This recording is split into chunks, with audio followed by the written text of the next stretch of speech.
Hi, I'm Brian DiNardo, your realtor slash mixologist. And I want to talk a little bit today about the cocktails I've been making.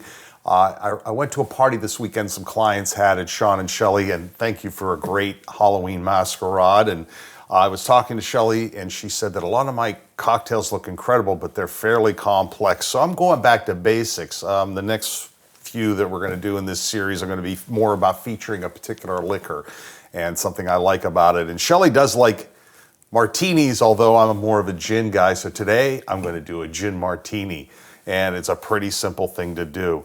The first thing you want to do is fill a glass with ice and a little bit of water and get it really, really cold. So I'm going to set that off to the side and get it ready here. The next step, of course, is, now I'm a gin guy. Shelley liked vodka, but I like gin, and I really like this Uncle Val's Botanical Gin. I think it's really interesting. If you are not a huge gin fan, give this one a shot. So I'm going to do 1.5 ounces. And by the way, I've got crushed ice in there too. And then I'm going to do about 1/4 ounce of vermouth. Now, James Bond likes his martini shaken, not stirred. I got to be honest with you. I love James, but I got to disagree here, because what do you end up with when you shake a drink like that much for as long as he wants to do it? Ice shards and lots of water in your drink. Who wants a ton of water in their drink? So I am stirring it against James' better judgment. And then, of course, we just strain it into the glass. Now, I'm using a smaller martini glass, and you see these giant ones. And one of the reasons I don't do it, because you could slam down 3 of them and you'll be in the bag. So I'm trying to temper what I'm doing.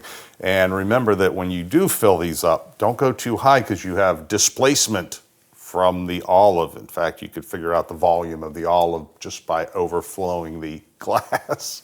Hey, the thing I want to talk about today real quick are VA loans. VA loans obviously are veteran administration backed loans. You can get them from almost any lender, but you have to be a veteran and you have to qualify for them. But they're a little different than a normal loan. First of all, when the appraisal's done, they don't just do the appraisal. They also look for safety issues, health issues, things like that. So if there aren't railings on steps, and if there's chipping paint that looks like it could be lead paint, those things could come into play.